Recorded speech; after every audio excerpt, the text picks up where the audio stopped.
everyone. My name is Aruni Kashyap. I'm a writer and translator. This is record. I'm speaking from Athens, Georgia right now. Yeah, okay. My first book of poetry was published in 2008, Boki.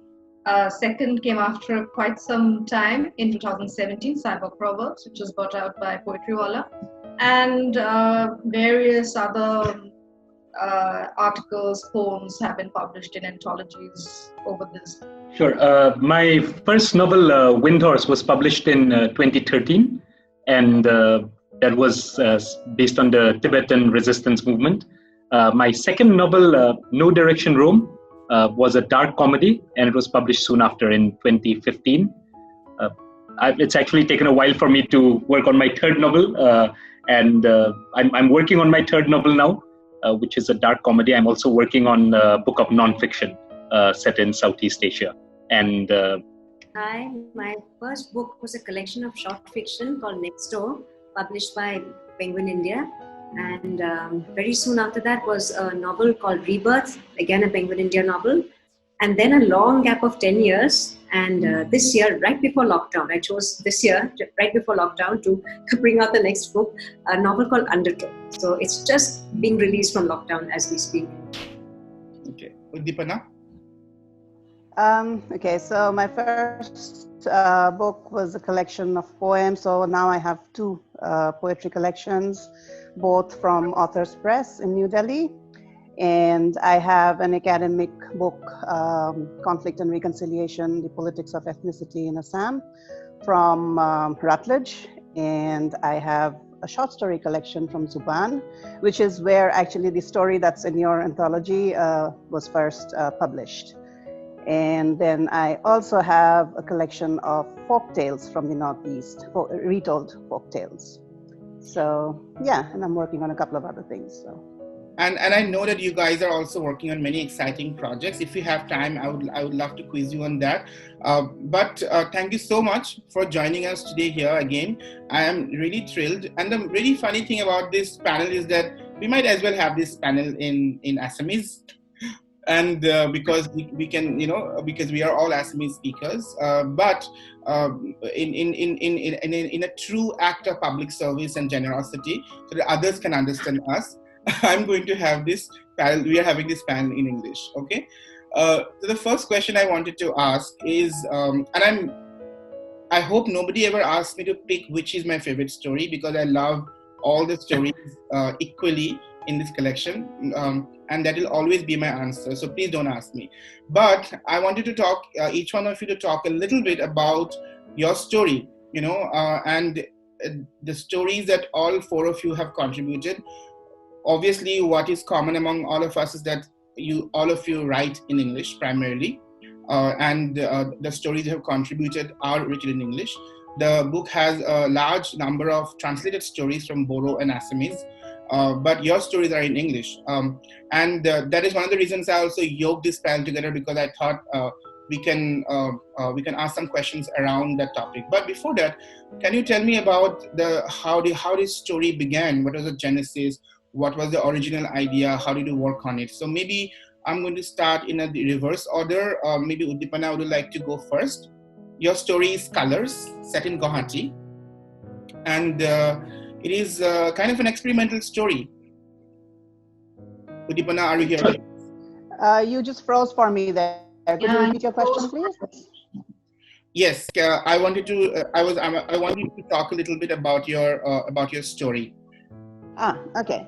So this is a story which is very close to my heart, because this is where I'm exploring a theme which has been occurring over and over and over again in everything that I write and everything that I study, for that matter, as a scholar, right? So it's about the middleness of being. And, what do we do normally? How do we cope with life normally? We just settle for, the everyday things. And it's only when we are pushed that we rebel, right? So what makes us rebel? What makes us, get co-opted, right? What makes us not rebel, for that sense, for that matter, right? So, these are the things that I was thinking. It's a story about person who is a doctor, right, who grew up in a middle-class household like me, whose parents imposed on him their very limited ambitions, like all, most middle-class families have. But again, the question that comes up at the end of it is, can we escape that ever, no matter how much we try to, think that we are above and beyond it? Are we all really ever, free of those limitations that we set upon ourselves, if we can put it that way, right? So this doctor, he goes to work in a tea estate, and I grew up in a tea estate, so my mother's family lives there. So grew up in the sense, well, all summer vacations there and things like that, all cousins going there. So it's again something that is very close to me. And then there's this Baruah village, which is near the tea estate, and how different ethnic groups come together, right? How they coexist, and what happens when suddenly, everything sort of blows up, right? So what happens when insurgency intrudes, right? So there's this scene in this story, which is again something that keeps haunting me: blood on yellow mustard flowers, right? So droplets of blood. And I think that is what our insurgency story has been in Assam for everybody, right? We want to live with the beauty of the mustard flowers, but we also have to face the reality of those droplets of blood all over them, right?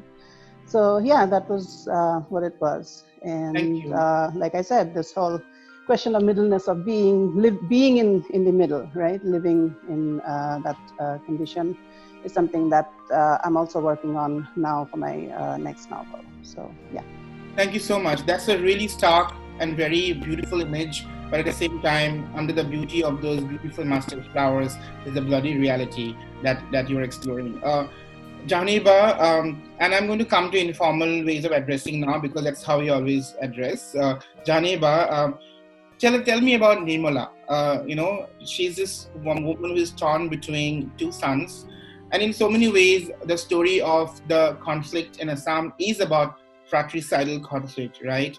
Because we have the Alpha movement or the Alpha insurgency that broke into different factions. The Baruah insurgency broke into so many factions. And in some ways, I feel that the home that Nirmala is inhabiting, is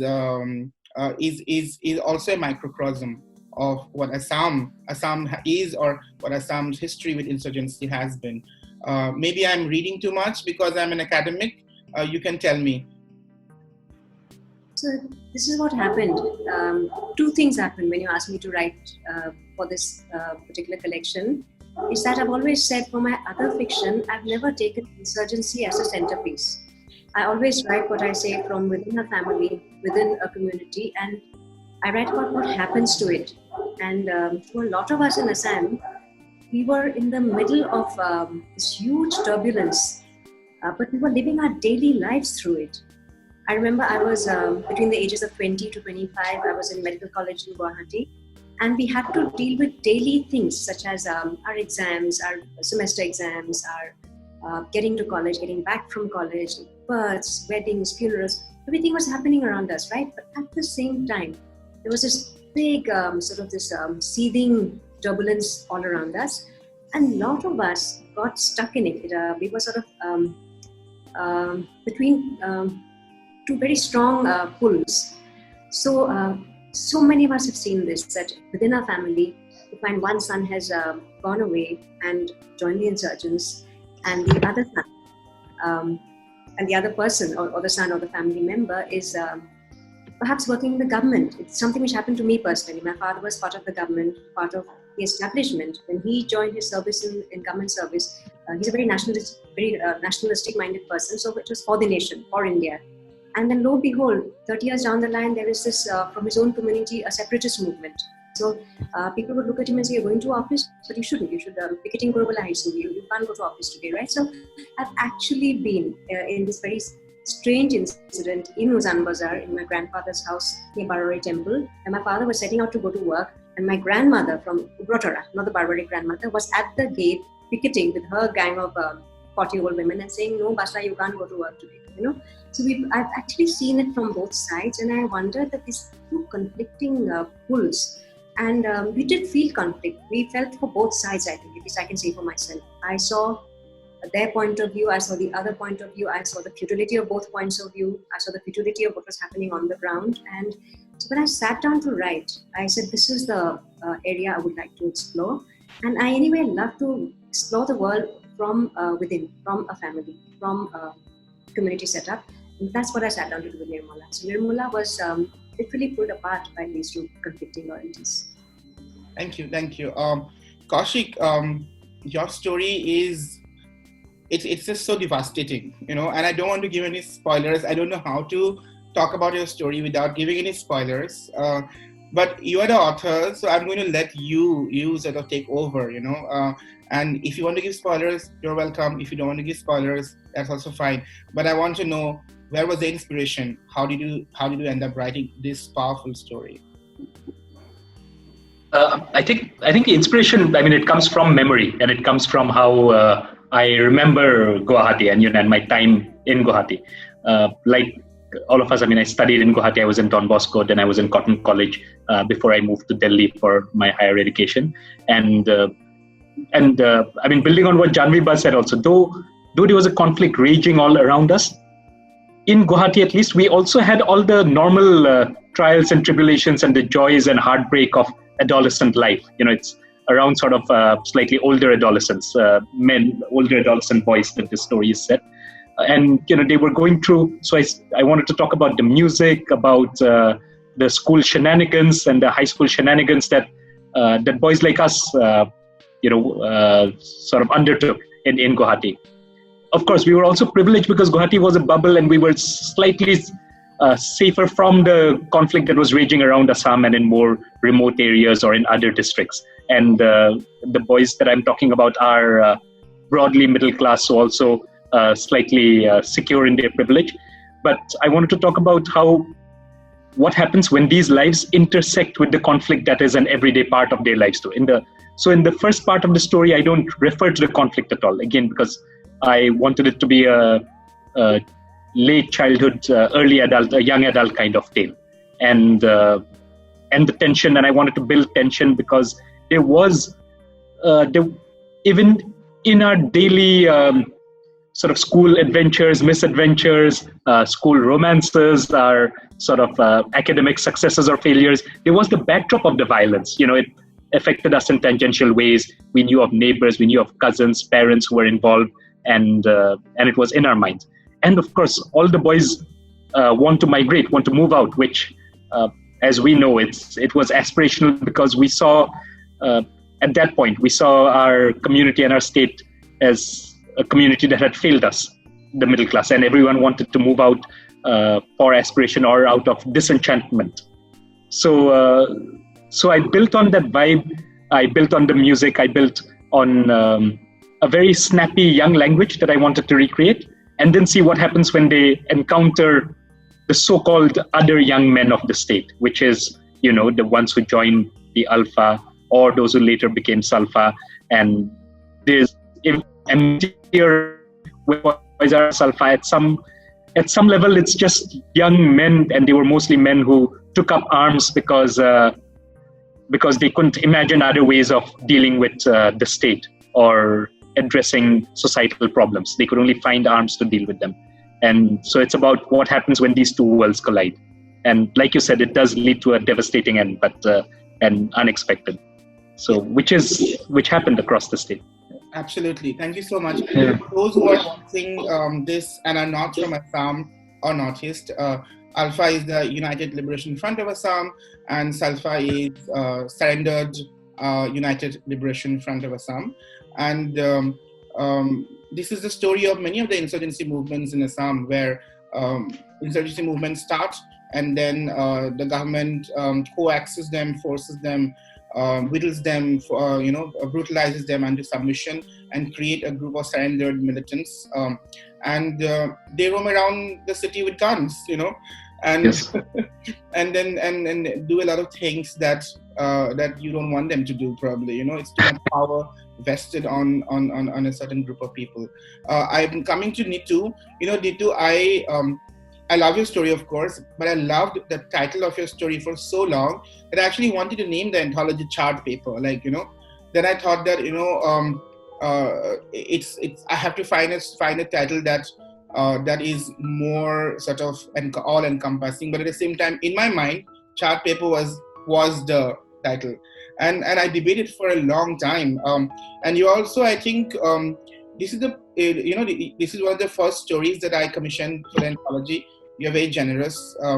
They're giving it to me, and it became possible because you, Uddipana and Jahnavi, all of you actually gave your stories when I first started shopping around the concept. It is set against the Assam agitation, and it is told from the point of view of a child. Why a child, and how did you go about writing this story? Thank you, Aruni. Actually, I wrote an essay first. It was called The Assam Agitation, Subjective History. And this essay was published in Blog Bharati in 2009. And at the time, Blog Bharati was a kind of blog aggregator where links were posted from various blogs all over the country. But they also had this spotlight series where they asked authors to talk about personal/political, autobiographical mostly, essays. So this essay, it was one of the part of the spotlight series. And when Aruni, you read the essay, you said, why don't you turn it into a story? The essay was published in 2009, and Aruni, I checked my mails today. You wrote to me in 2010, and you had attached the call for submissions, and you also suggested that perhaps the essay that you had written could be converted into a short story from the perspective of this little girl. It was actually your suggestion, I was surprised because I'd forgotten about it. I'd forgotten that it was your suggestion, because this is like more than 10 years ago. And then I wrote it, and the most difficult part of writing the story was, how do I fictionalize something that was more or less autobiographical, even though I don't really believe in the factuality of the autobiography, because autobiographies are fictional, as all of us know. And so the story, the process of turning an essay into a short story was what I struggled with for a long time.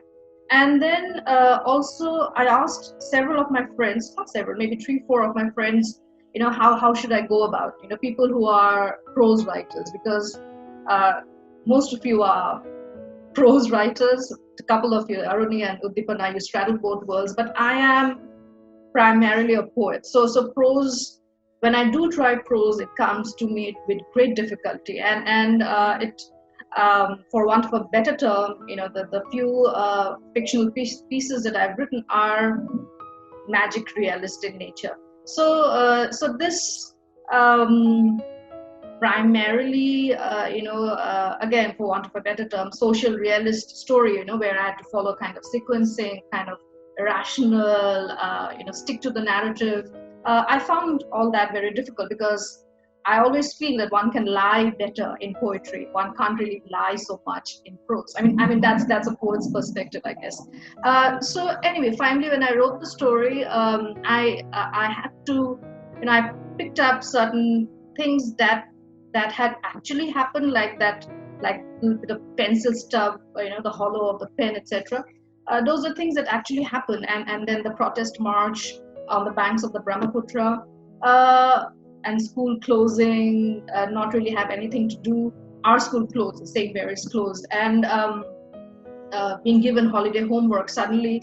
All those things were part of reality, but then they had, these things had to be kind of fitted into a more fictional space, a fictional domain, as it were. The story is close to me because I've written like I said, very few short stories, but close to me because again, it deals with the haziness of memory, and also because I think there are two short stories, Kaushik's and mine, both which kind of happen around the Uzan Bazaar area, and that's also part of who I am, who I used to be. The Brahmaputra, the rickshaw ride by the banks of the Brahmaputra, the Lota Hill, people congregating in Lota Hill. All these are so much a part of who we are, who we used to be, and there's no getting rid of that. So that's the history of that. Thank you. That's very beautifully said, and thank you for sharing also your writing process. In fact, that was my next question, but I wanted to shift gears a little bit because this really interesting question came to my mind. We are all from Guwahati, and we grew up there before we moved to different bigger cities. For most of us here, it is Delhi. I think for Jahnavi, you lived in Delhi for a while. Is that right? In school, yes. Yeah, and then, but we have spent our early years in Guwahati, have maintained strong connection, but we had our education, formal education, at least from college or in university. And then we have worked elsewhere. When we grew up there in Assam in the 80s and 90s, we really think actually that because we grew up with a normalized sense of fear. So as a result, we don't really know that our childhoods, our experiences are actually different.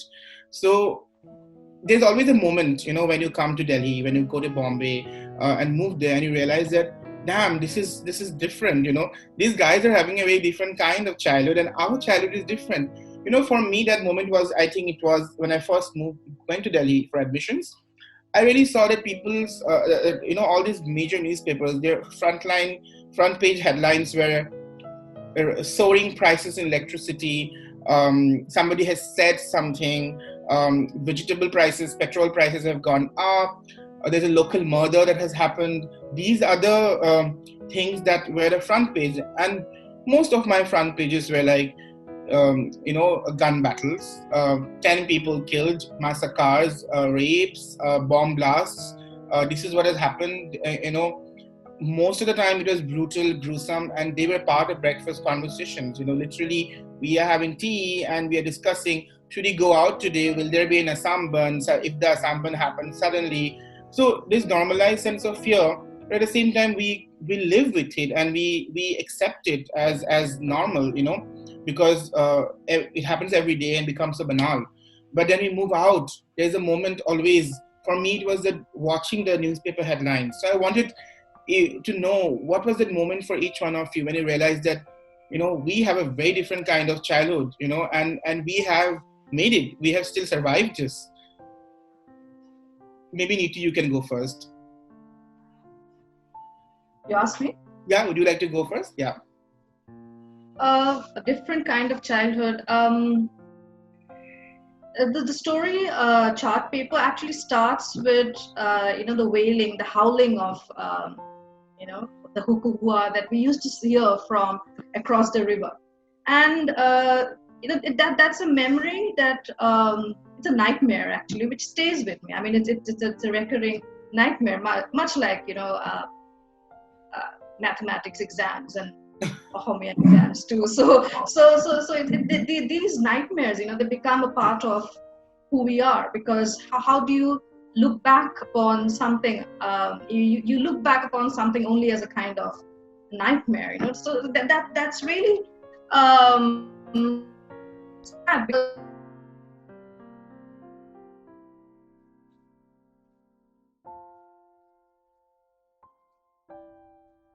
one of the memories that stay with me about the Assam agitation, which is about Nelly, of course.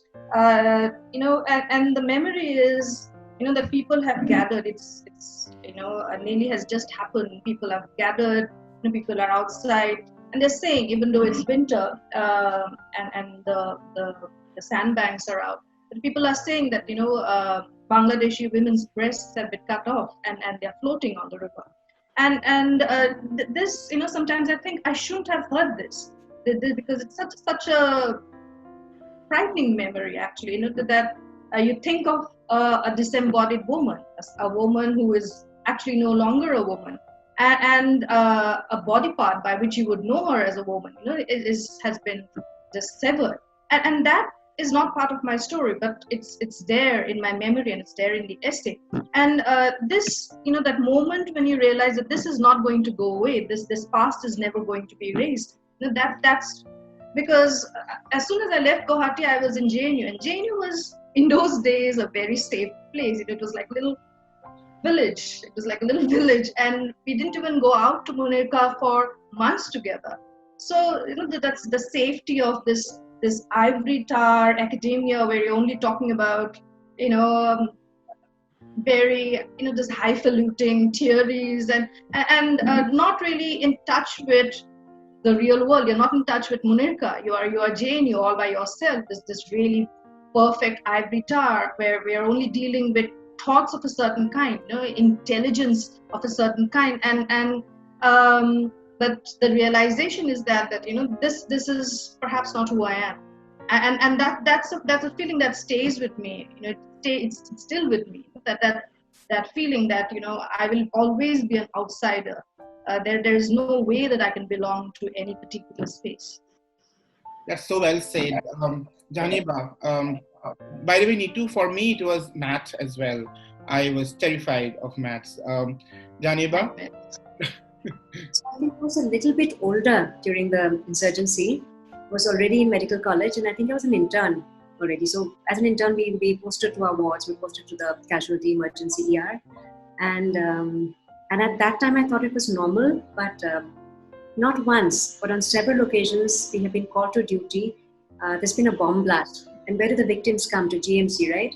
So we've been in the thick of limbs, no limbs, people shattered by bombs, heads blown off, legs lost. And we took it in our stride. We thought that, because it was a long conflict, right? So we thought this was how life was.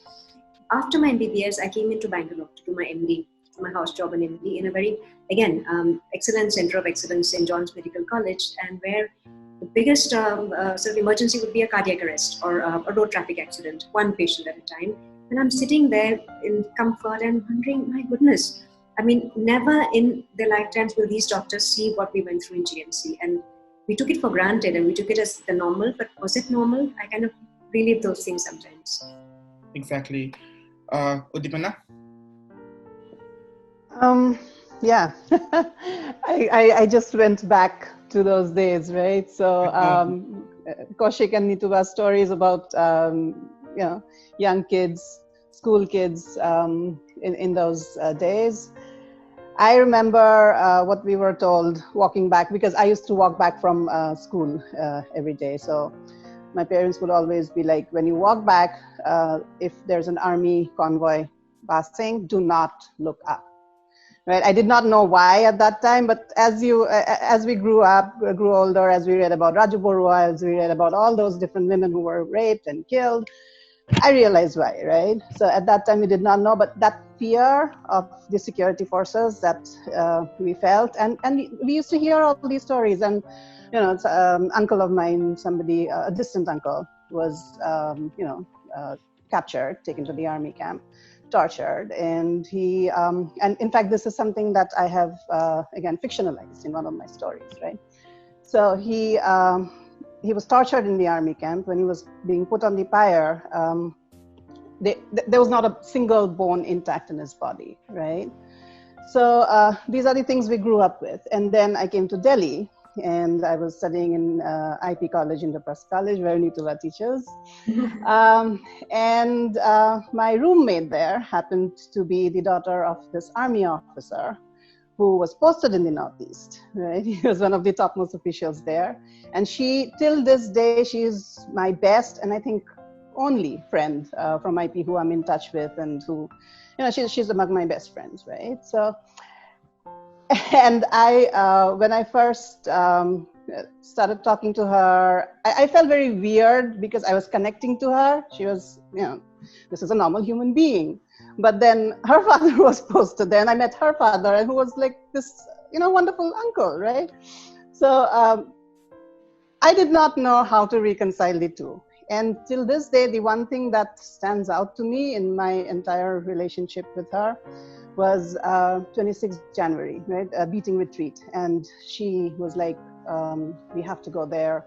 Every time I go there, I have these goosebumps when I see these soldiers marching. And I'm like, oh God, I have goosebumps for different reasons, you know? So we are from two such different worlds. And and yet we're the best of friends. So this is something that's very difficult to reconcile. And I think it can only be reconciled in fiction or poetry. Not in scholarship. I have tried doing that in my academic writing, but it has not happened till date. But I have my hopes up. Yeah. I mean, those are such amazing tensions when I'm writing this novel. As soon as I have some time. Yeah. Okay, Kaushik, your turn. Yeah, well, I think in my case, also like all of us, my childhood was very atypical from a non-Assamese childhood, and particularly so because my father was in the police, so he was in the security forces. So growing up, and if you're in the police and you're Assamese from Assam, you're sort of torn between two worlds. You have a lot of empathy for what's happening and for the different communities and the struggles, but you're also torn with your duty. But it's a world of conflict. You're in the heart of the conflict. So growing up, seeing guns, hearing news of casualties, of people being killed, of colleagues being killed, was normal. It was part of everyday life. Through the 90s, it was part of everyday life. And I think at that time, even in middle class Assam or even in middle class India, we didn't have words for that. We didn't know that we were all a generation going through some kind of trauma. No one knew what words like trauma or PTSD, etc. meant, including people who are insurgents, people who are in the forces, a lot of whom are doing their jobs but caught up between the state and the insurgents. And a lot of these memories just were never resolved for generations. But I think coming to Delhi and you and I, we would have had a similar experience in Delhi since we went to the same college. We were in St. Stephen's, where, you come to the hostel and you find people with completely normal, of course, we're also very privileged compared to most of India, obviously, in many senses. But in St. Stephen's, we came across fellow classmates who had completely sheltered normal lives. Privileged boarding schools or other cities. And you suddenly realize that all you've gone through is very abnormal, and you often end up not even talking about it. I don't know about you, if you're Assamese and you come to Delhi, you try to fit in, you do everything you need to fit in, and not to take anything away from the people we meet, who are all generous, warm people, and we manage to fit in. But in the back of your mind, you know that your background and your history wasn't the same, and eventually you carry it with you. And you resolve it in your own way, I guess. Everyone ends up resolving it somehow or the other. But there's no formal resolution to the memories that generations in Assam and across the Northeast carry with them. Maybe now the language is evolving and people can do it.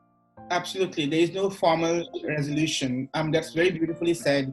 With me, it was a little different because we were kind of outsiders in the city. We never owned a house until 2001, and my father was very wary of buying an apartment. We always call it Jikhalaba, which is matchbox. So me and my mother completely were against it. My father was somewhat with it. So we couldn't bring ourselves to buy property, and we always had sort of strong roots. We spent a lot of time in the villages. My father is from, and my other relatives are from. We're very close to my second and third cousins. I have scores of cousins, and I'm actually still in conversation with them on the phone, even now during the pandemic. So it's a little weird. So I had very, very strong connection with the village. But I remember one of the earliest memories of insurgency was when Dada heard Ahise. The bhaiyas have come, the boys have come. Because suddenly, you are home, you are enjoying, and a group of men comes with guns and say, "We want to eat here today." And obviously, because they came with a sense of entitlement as well, and so please kill that duck, please get us fish. They're not going to have just dal and rice. So that was my earliest memory of Insurgency, actually. And obviously, I was very young. It was the early 90s, and I used to go and peep at the room where they were given to sleep. It was then I realized that something is going on, but looking back at it, obviously I managed to contextualize it, and it is not that black and white. But this is getting very deep and heavy. I think we need another panel to just sort of share our memories of growing up in Assam under the violence and how we sort of survived it. We are all survivors in some ways. I wanted to come into something very interesting, which is also the thread that binds this little panel, which is that we all write in English. I also write primarily in English, but I also write in Assamese. I started writing a lot more in Assamese now. But predominantly, English is our common language. We have sort of gained whatever credibility from our writing, but at first by writing in English. My story is a little different because I used to write in Assamese in my undergraduate, but people know me as an English writer because my Assamese writing is not translated. What does it really mean to be a writer who writes in English but from Assam? And this is a question that I keep thinking about. And people tell me, "Oh, you also write in Assamese, so so it doesn't apply to you." Sometimes they say it applies to me. Sometimes people say really these dismissive things, they want to earn a lot of money. I mean, I wish that was true. And sometimes people say things like, oh, they're looking for cheap popularity. I mean, I don't know what that means, but I would love some cheap popularity, more likes on Instagram, more followers on Twitter, more subscribers. And then I can become an influencer by just, I'll just show a brand and get some money, I would love that popularity. But I wanted to know, what kind of responses you have heard, if at all, or what does it really mean to write in English and about Assam or when you're from Assam? Because you don't necessarily have to write only about Assam, but if you're from Assam, speak Assamese, and you're writing in English, what does it really mean? What are the problems that come with it? What are the consequences of that? Who would like to go first? Maybe Uddipana, you can go first. Okay, so writing in Assamese versus writing in English. I mean, I also write in Assamese, although I don't do it as often now as I would like to. But I feel even when I'm writing in English, I'm actually writing in Assamese, because that's me, that's who I am. I'm just using a different language to express me, right? So in that sense, I'm a cultural translator. I'm translating my culture for another audience, and about people's reactions to that, reactions coming out from Assam. I must say I have never ever, come across anybody who has had problems with me writing in Assamese, in English. Sorry. So. I've always had people really appreciating what I write and requests for translations, because I think that is what we do as English, Assamese English writers, or English Assamese writers, however you want to put it.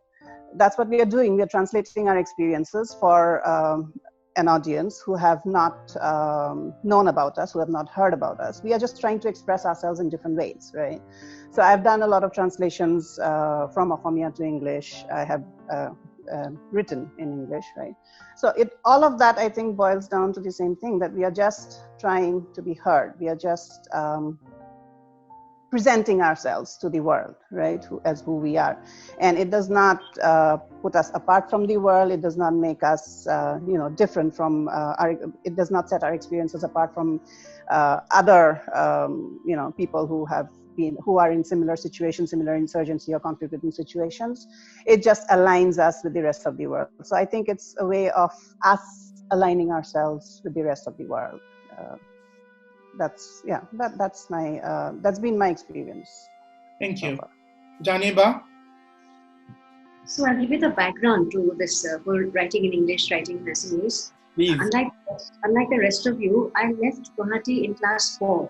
I went to Delhi much earlier. My father was posted to Delhi, so I left in class 4, came back in class 10. So while I did the initial, in any case, I was in St. Mary's Convent, so convent school. And again, there people say, why convent school, this medium, that medium, the new policy, right? Education policy again about studying in your local language. And I feel our parents didn't really make a conscious decision that we'll put them in this medium, that medium. The good schools were run by Jesuits and by Catholic nuns, and we were just put there. It was kind of default thinking. There wasn't a conscious choice against any medium, right? So I left, I learned the basics of Assamese alphabet, I learned what we learn up to class 3, and I went off to Delhi where I had to learn Hindi. It's a CBSE system, and I'm fluent in Hindi. So if it's Indian language, I can write an essay, I can read, I can keep literature in Hindi. What my maternal grandmother did, my Aita from Uddipana, said that I'll be writing to you. She was also a writer, she was a poet, she had a Lekika Kumaros in her house, and she was very involved in that community. She said, I'll be writing to you letters, my dear, and you'll have to read and you have to write that. So get that basic link, so I can read a newspaper, I can read a letter, I can write a letter, but I cannot translate, I cannot write a novel in Assamese, although I'd love to. Second thing is when I began writing, I was in Bangalore for almost 10, 15 years, 20 years almost. So I'm writing from outside Assam, right? I began to write and my experience was that the first collection of short stories, Next Door, was reviewed in Doinik Janampumi by an Assamese poet, not by a writer in English, not by an Assamese writer in English, by a senior poet who wrote in Assamese. And he said that I was skeptical. He met my mother and said I was skeptical, wondering what this girl would be writing from Bangalore in English about us. And I was worried and I wanted to see what she did. He said, I've read the book and she's writing about us. She's writing Assamese stuff and it's okay. It's a good book, you know. So I got that support and that endorsement. And what Uddipana said really resonates because we also need a section of us writing in English to be that bridge with what they call the mainland, with the rest of the world. Not just translations, mind you, because writing in Assamese and translated writings come from a slightly different place, have a slightly different flavor. Those of us who are writing in English in the first hand and have enough know the subtleties, can reach her, we can represent our state. And I always say that look at us as part of your writing community. We are kind of the ambassadors to a different region as such. I feel proud actually in Bangalore. I've been writing for a long time and I've kind of put our Indian writings in English from Assam onto the map, so much so that my maid was very thrilled, my domestic help was very thrilled one day. We had this Ugadi, which is their sort of Bihu, right? At the same time, on Mag Bihu time, we have Ugadi. So normally you would have the Kannada film actresses, you'd have a couple of writers. So one day Times of India brought this whole crew home and said, we need you. Get into a mekhela, take out a horai, put stuff on it. And there I was next to Priyanka Upendra, who's one of the biggest film actresses here. My mate, it's like lost it. Why? Because I've been writing, I've been saying Ahom, Tenga, mekhela, everything here in Bangalore now know it, but in them days too, it's like a part of the lingo, you know. So I feel proud that us, this section of us, are a kind of bridge from that part of the world to this part of the world.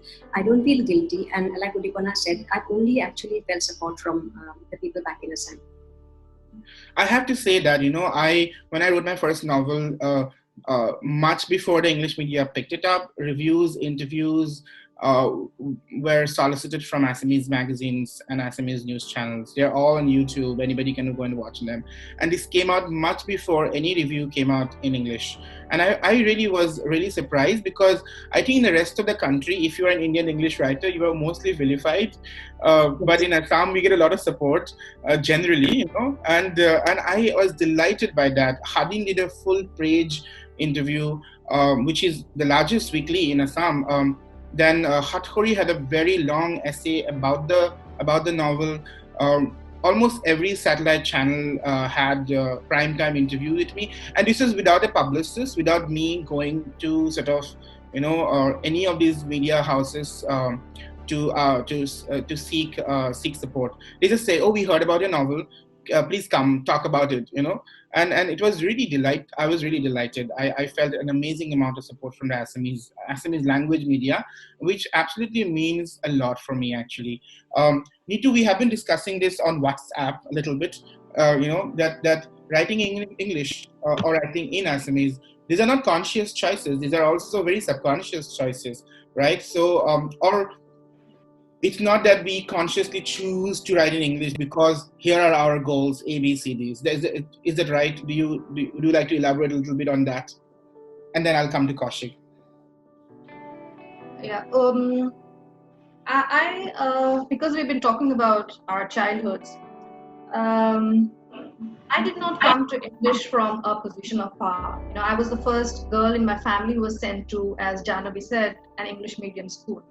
And everybody speaks in Assam back home. Nobody speaks in English.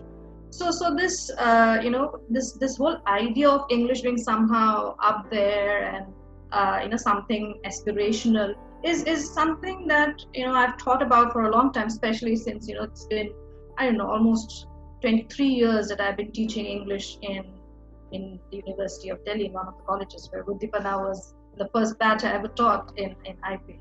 And so this is a question I think of quite often. What has this language done to us?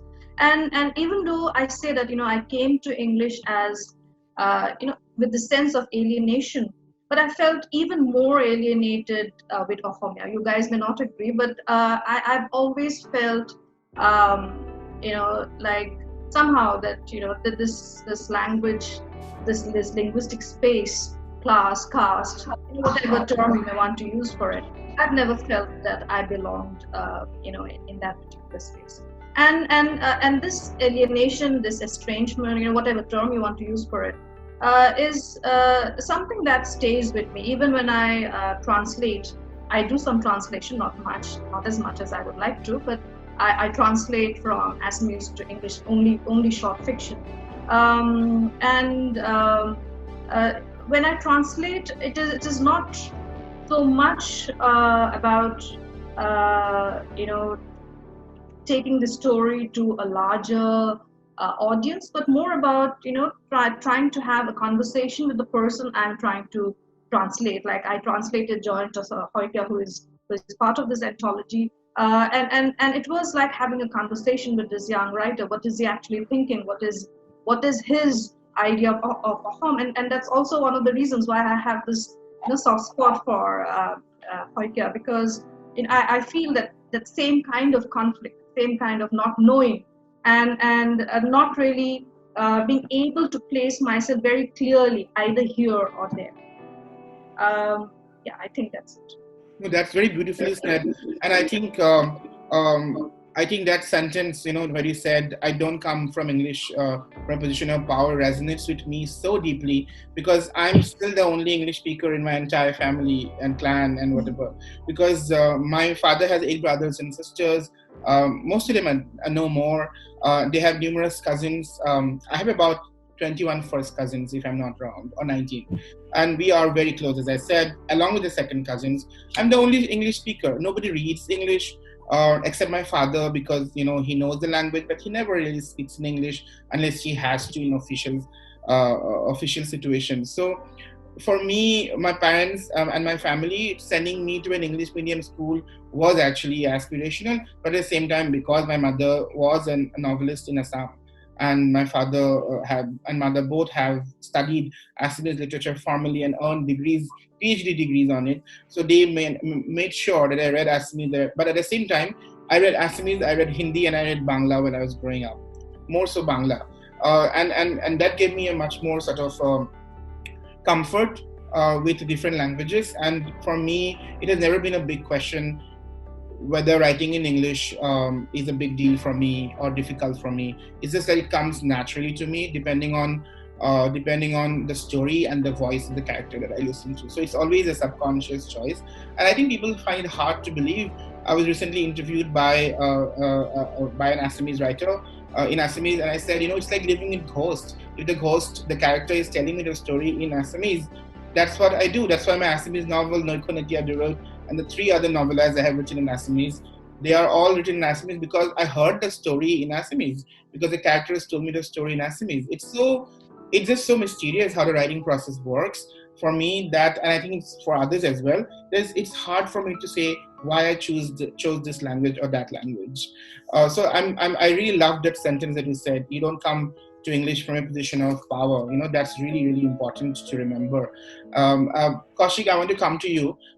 What do you have to say? We have had already a very interesting discussion about writing in English. I think in my case, it wasn't much of a question growing up or during my sort of school or the formative years, so to say, because being a writer or being in the literary sphere wasn't an aspiration for me through school or university. I mean, I studied economics. I did a master's. I came back and I was doing a regular job. I would write the occasional short story, but I wasn't literary, so to say, to use that broad term in university, like a lot of writers usually are. I stumbled upon writing with Windhorse when I met the gentleman who was the inspiration for Windhorse. So, of course, I always read widely, which is the case with most people who take up writing, unless you. So I read widely, and I would write the occasional short story or poem. And so writing came to me in the form, writing as a serious activity or as a craft, came to me in the form of a story that was not from Assam. So it was also kind of different. I was accessing Windhorse as a foreign tale, and English was the language. English would have been my preferred language anyway, because I studied Assamese in school all the way to metric, but I studied in English, though I was very comfortable in Assamese, sort of spoken Assamese, and I could read, not very well now, but I could read at that point. So I could access Tibet only through the people I met. I actually started learning a bit of Tibetan when I went into the archives and started reading about the background and the context. So writing came to me first, and it came to me through a foreign tale. So English was the only tool I had. And so I know this sounds kind of blasé, and of course it's from a position of privilege, because I had the tool ready with me. I had the language ready with me because I had all these years of education and access to literature. It didn't strike me that I should write about Assam or speak for anyone, which is also the freedom that a writer has. A writer should, can speak for himself or herself and not take on the responsibility of speaking for others if he or she wishes, of course. But, we have to be aware of our position. We have to be aware of whoever we're speaking on behalf of. In my case, it was speaking on the topic I'd chosen. So I wanted to make sure I did enough consultations, enough interviews, cross-check with my contacts, and that Windhorse came out well. And sorry, that's a different perspective. So it never struck me. And I haven't written about Assam. This is the first story that I published about Assam. It's also, of course, a function of the fact that though I grew up there, I've always looked outward, which sounds bad, but that is the way it is. I've looked outwards, and I've always been very curious, and sort of I have an obsession. When I stumble upon a topic, I have an obsession with researching it and writing about it and learning about it. And it just happened to be other topics. I do want to return to Assam at some point, maybe in the next book or the one after that. And then I'll tackle the question even more seriously. I don't know if that sounds reasonable to you. No, absolutely. I don't think anyone should apologize for writing in English or not writing about Assam. I mean, look at Devendra Acharya. He wrote a novel set in Burma, Jongam. And Bhupen Hazarika has, written songs set in different places around the world, or different topics around. But Bhupen Hazarika is not really the best example. For example, Nogal has a novel set in a travelogue set in the United States. Lina Kharma has a novel set in the United States. I think nobody has to sort of say that I don't think that a writer from Assam needs to always write about Assam, and at the same, you don't need to apologize for writing in English. But I have been on the other hand, I have been on the other hand, very interestingly, because I think I'm much more connected to the Assamese language literary world, because I write in Assamese, and a lot of them are my close friends, or not close friends, but I know them. I think that's why I'm much more engaged on a day-to-day, on a much more literary culture. So I have been told repeatedly, Ohomor kotha likhisa kintu bhal kotha likhiba, like insurgency kotha likhile amar program hoy. So which means translates fine insurgency, like it creates a bad name for Assam, as if nobody knows about it. So this is really, these things about the representational expectation that people have when writing English are very interesting. And I say, see, I don't write, I don't do any Assam's Pratinidhitva. I'm not Priyanka Chopra. She was paid to She has paid me to represent Assam. I'm not going to represent Assam. I'm going to represent my thoughts. And that may be about 19, that may be about 11th century Mayon. And you cannot say that this is what you should be writing about. Uddipana, you wanted to make a comment? Please go ahead. Just adding on to what Kaushik was saying and what you endorsed, that we should not be apologetic about writing what we write about, right? Yeah. In fact, I think if more Assamese writers, and in Assamese, when I say Assamese writers, I mean both Assamese writers who write in Assamese and those who write in English, right? I think more of us should be writing about, should be more outward looking, right? And that was what I think the founding fathers are, older generation of Assamese writers, they really wanted that to happen. But with all the insurgency and the conflict happening, our world just became so constricted. But I think now it's time for us to look outward again and open up, Well, my Assamese novel is set in Minnesota. Okay, so there's hardly Assam there, but he does think about Assam. And come on, what are we talking about? Indira Goswami, Mamuni Baido, Mamuni Rosam Goswami. Yeah. How many of her novels are set in Assam? Most of her novels are set outside Assam. Come on, Amamuradhara Toruwa, Gorkut. Oh God! And now I'm turning this into an Assamese language panel. So we'll backtrack, because I think. Yes, Kaushik, go ahead. If I may add a point, I think what we need to avoid, one is, of course, whichever language you write in, we need to be aware of where we come from and the privilege we may have, and not or use it responsibly. So even if I write in English, whether it's about Assam or another community, to use that position responsibly. And the second point I'm very wary of, in my writing, is maybe English is the language, it's the functional tool, but to make sure that in using English, I don't view another part of the world through the hegemonic worldview of New York or London. Often we access, I don't want to access, now I'm in Southeast Asia and I want to write on Cambodia and Laos, in fact, but I want to access it directly, as an Assamese or a boy from Uzan Bazaar, Don Bosco, or however I would describe myself, but not through the Guardian or the New York Times. I wouldn't want to access them. I'd like to see if there are linkages with Northeast India, or with the broader Southeast Asian region, and not see if something can be translated into a global metaphor. Yes. So I just want to use the language, but not use the hegemonic worldview that comes with the language. Thank you for saying that. Two very short questions. This is not a chat show, but I just thought that I will use the format of a chat show. Two questions that I want all of you to respond very quickly. The first one is, which story among all four of you that apart from your story, which is your favorite story written by this group of people right now here? So maybe Kaushik, you can comment on somebody else's story and say why you liked it very quickly. I wouldn't pick favorites. I actually managed to read just two because I hadn't seen the manuscript earlier.